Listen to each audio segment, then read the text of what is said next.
کیا شاگرد اچھا لگتا ہے استاد کی تعلیم کو ڈسکس کرنا؟ اور وہ کبھی ڈسکس کرے تو استاد کو یہ اچھا لگے گا؟ یہ آپ کسی بھی مہذب معاشرے میں کبھی یہ کام کر کے دیکھیں، یہ تکلیف کا باعث ہے۔ لیکن میں کس طرح یہ بات عرض کروں کہ لوگ امتی ہو کے نبی پاک کا علم شریف ڈسکس کرتے ہیں، وہ لے کے بیٹھے ہیں اپنے پاس کاغذ قلم اور لے کے بیٹھے ہیں حدود اربع کہ ہم بتائیں گے اتنا تھا اتنا نہیں تھا۔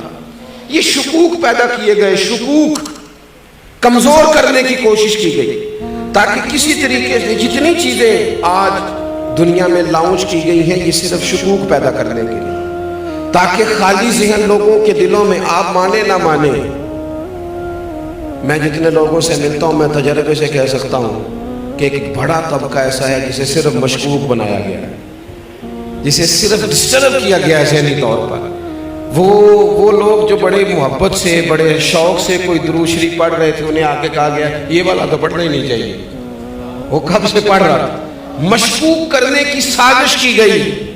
اسی طرح سے ایک بندہ مرزا غلام قادیانی، اچھا اعلیٰ حضرت نے جہاں بھی لکھا ہے غلام احمد قادیانی نے لکھا، مرزا غلام قادیانی بس، اس کو تیار کیا گیا۔ آپ دیکھیں کیسا بیوقوف آدمی لانچ کیا گیا مارکیٹ میں۔ وہ آیا پہلے سادھو بن کے، وہ ہم دم کرانے بھی تو جس کے مرضی پاس چلے جاتے ہیں نا، یہ بھی کوئی کرائیٹیریا نہیں جی۔ یعنی وہ بابا جی سادے ہیں جی، کیوں سادے؟ کہتے ہیں نہائے نہیں مہینہ ہو گیا۔ میں نے کہا سادہ ہونا اور گندا ہونا ان میں فرق ہے۔ سادہ تو وہ شخص ہوتا ہے جس کو کوئی مہنگے کپڑوں کا شوق نہ ہو، کوئی مطلب اسے پروٹوکول کا شوق نہ ہو۔ سادگی کا کیا مطلب ہے کہ بندہ منہ نہ دھوئے؟ یہ کہاں کی سادگی ہے؟ تو پہلے کبھی وہ سادھو بن کے آیا، کبھی کچھ بن کے آیا، پھر اس نے نا چونکہ باقاعدہ وظیفہ خور تھا، اس نے پھر عجیب و غریب دعوے شروع کیے۔ اس نے کہا معاذ اللہ میں نبی ہوں۔ اور آپ کو بتاؤں یہ علماء کے لیے بات انوکھی نہیں تھی، کیونکہ رسول کریم نے فرما دیا تھا، محبوب نے پہلے ہی سمجھا دیا تھا، فرمایا 30 جھوٹے لوگ ہوں گے جو دعوی نبوت کریں گے، اور 2 تو حضور کے ظاہری زمانے میں ہی آ گئے، ظاہری زمانے میں آ گئے۔ تو یہ حضور نے، اب اس نے کیا کیا؟ اس نے کہا میں نبی ہوں، پھر عجیب و غریب تعویلات کرنے لگا۔ وہ لوگ ڈھونڈ کے لاتے ہیں نا چیزیں اپنی مرضی کی، آپ جس کے پاس بھی جائیں وہ دلیل رکھتا ہے، جس کے پاس بھی جائیں وہ کوئی نہ کوئی اس کے پاس کہانی ہوتی ہے، سٹوری ہوتی ہے۔ وہ تو ابو جہل بھی کہا کرتا تھا کہ دیکھو جی اچھے بھلے رہ رہے تھے، اور یہ انہوں نے ایک بھائی کلمہ پڑھ گیا، دوسرا پڑھتا نہیں، گھر میں لڑائی شروع ہو گئی۔ کہانی تو اس کے پاس بھی تھی نا۔ وہ یہ بھی کہتا تھا دیکھو جی ہمارے باپ دادا کو کہتے ہیں وہ گمراہ تھے، حالانکہ وہ تھے گمراہ۔ تو کہانی تو کوئی نہ کوئی اپنے دفاع کے لیے سب نے بنائی ہوئی ہوتی ہے معاذ اللہ۔ اس نے جب کہا میں نبی ہوں تو وہی لوگ میدان میں آئے جو ہمیشہ آیا کرتے ہیں، وہی لوگ آئے، علماء ربانی جی، مارے کھائیں، جیلیں کاٹی۔ مولانا نیازی کو تکلیف ہوئی، کئی مہینے جیل میں رہے۔ حضرت سید خلیل شاہ صاحب علامہ ابو الاسناد صاحب کے بیٹے جیل میں گئے، 20 درجنوں علماء پابندے سلاسل ہوئے۔ اور جب اس کے گرد گھیرا تنگ ہوا تو تعویلات کرنے لگا، کہنے لگا نہیں میں تو ذلی نبی ہوں، میں تو امتی نبی ہوں۔ بھئی یہ کون سی نئی تعریف تم نے گٹھی کی؟ اپنے لوگوں کو سمجھانے کے لیے، قائل کرنے کے لیے، آپ میری بات کو سمجھیں اچھے طریقے سے۔ ایک بڑی عجیب بات ہے دنیا کے اندر کہ لوگ کہتے ہیں یار یہ تو ان کے گھر کا آدمی ہے، یہ گھر کا آدمی آ کے یہ بات کہہ رہے تو یہ تو نہیں غلط کہہ رہا ہوگا۔ ان لوگوں نے یہ کیا کہ اسلام کا لبادہ اوڑھ کے جب یہ کہنا شروع کر دیا نا کہ حضور آخری نبی نہیں، معاذ اللہ، تو انہوں نے ایک دروازہ کھولنا چاہا، ایک نیا شک پیدا کرنا چاہا۔ وہ جو امت حضور سے وابستہ ہو گئی تھی پوری طرح، ان کے ذہنوں کو منتشر کرنا چاہا، ایک نیا دروازہ، تاکہ جس کا جی چاہے وہ اندر آ جائے، جس کا جی چاہے وہ اندر آ جائے۔ اب ضروری تھا کہ ان لوگوں کے علماء نے حکم شرعی بیان کر دیا تھا، اعلیٰ حضرت نے بہت پہلے لکھ دیا تھا کہ یہ کافر ہے بلکہ مرتد ہے، اور فاضل بریلوی نے یہ فتویٰ دیا کہ جو اس کے کفر میں شک کرے، آپ کی توجہ ہے میری بات پر، جو ان کے کفر میں وہ بھی کافر ہے۔ اس لیے کہ جس طرح اعلیٰ حضرت فرماتے ہیں جس طرح اللہ کو اللہ ماننا، صمد ماننا، بے نیاز ماننا، لم یلد ولم یولد ماننا ضروری ہے، یہ جملے ہیں، فرماتے ہیں اسی طریقے سے نبی پاک کو آخری نبی ماننا بھی ضروری ہے۔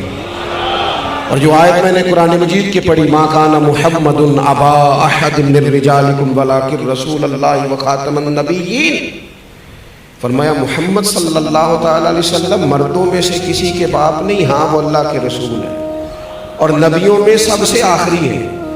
اور آپ کو درجنوں اور سینکڑوں احادیث ملیں گی، کسی میں وضاحت کے ساتھ اور کسی میں کنایے کے ساتھ، اور حضور نے نا باریک کر کے مسئلہ ختم نبوت بیان کیا، کہیں شک نہ پیدا ہو جائے، باریک کر کے کسی جگہ شک نہ پیدا ہو، یعنی ذرا بھی گنجائش نہیں دی، ذرا بھی۔ فرمایا میرے بعد اگر نبی ہوتے تو عمر بن خطاب ہوتے، اور ساتھ ہی فرما دیا ہوں میں آخری نبی، میرے بعد ہوگا کوئی بھی نہیں۔ یہاں تک بھی اگر بات ہو جاتی تو سمجھ میں آتی تھی، لیکن وہ جو اگر کوئی تھوڑی سی گنجائش نکالنا چاہے تو بند کیا وہ دروازہ۔ نبی پاک علیہ السلام نے حضرت مولا علی شیر خدا سے فرمایا تم میرے لیے اسی طرح ہو جس طرح حضرت موسیٰ علیہ السلام کے ساتھ حضرت ہارون علیہ السلام ان کے بھائی تھے،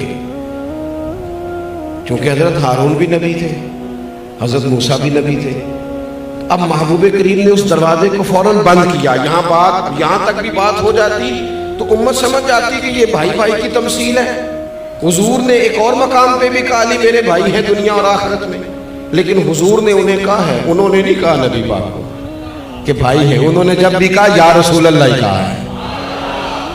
نبی پاک صلی اللہ تعالیٰ علیہ وآلہ وسلم نے کہا میرے لیے علی اسی طرح ہے جس طرح حضرت موسیٰ کے لیے ہارون تھے، لیکن ساتھ ہی پھر وضاحت کی، فرمایا یہ یاد رکھنا میرے بعد نبی کوئی نہیں۔ یعنی یہاں کوئی آدمی اگر یہ تعویل کرنے کی کوشش بھی کرے کہ دیکھو کیا بیان ہو رہا ہے، تو وضاحت کی، اور درجنوں جگہ پہ محبوب پاک علیہ السلام نے اس کی مکمل وضاحت کی، مکمل۔ اب مرزا قادیانی جب میدان میں آ گیا تو یہ جو ہمارے ہوتے ہیں نا سیاسی زعماء،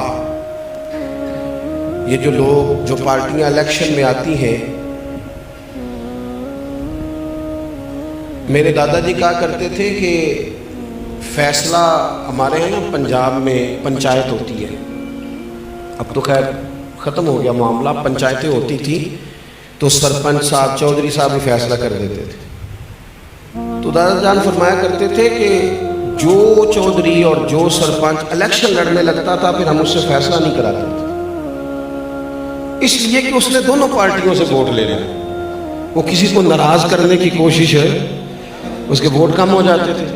ہم اس سے فیصلہ نہیں کرایا کرتے تھے، ہم وہ والا سرپنچ ڈھونڈتے تھے کہ جو فیصلہ تو کرے لیکن اس لالچ میں نہ پڑے کہ اگر میں نے فیصلہ کسی کے خلاف کر دیا تو پھر وہ مجھے ووٹ نہیں دے گا۔ سیاسی زعماء کا یہ مسئلہ ہوتا ہے کہ انہوں نے لینے ہوتے ہیں ووٹ، کسی کمیونٹی کو ناراض نہیں کرنا چاہتے، یہ چاہ نہیں رہے تھے کہ ملک کے اندر قادیانیوں کو اقلیت قرار دیا جائے، چاہتے نہیں تھے سیاسی زعماء، اللہ ماشاءاللہ کچھ اچھے لوگ بھی ہمیشہ ہوتے ہیں، چاہ نہیں رہے تھے، پھر علماء کو جدوجہد کرنی پڑی۔ میں چھوٹا ورکر ہوں دین کا، شاید جتنے لوگ کام کر رہے ہیں ان سے سب سے چھوٹا میں ہوں، اور یہ عاجزی کے طور پر نہیں کہتا، میرا یہ حسن ظن ہے کہ میں نے زندگی میں بڑے بڑے مخلص لوگ دیکھے ہیں، جب ان کا کام ہم دیکھتے ہیں تو محسوس ہوتا ہے کہ واقعی ہم لوگ کمزور ہیں، ہمیں بہت کام کرنا چاہیے۔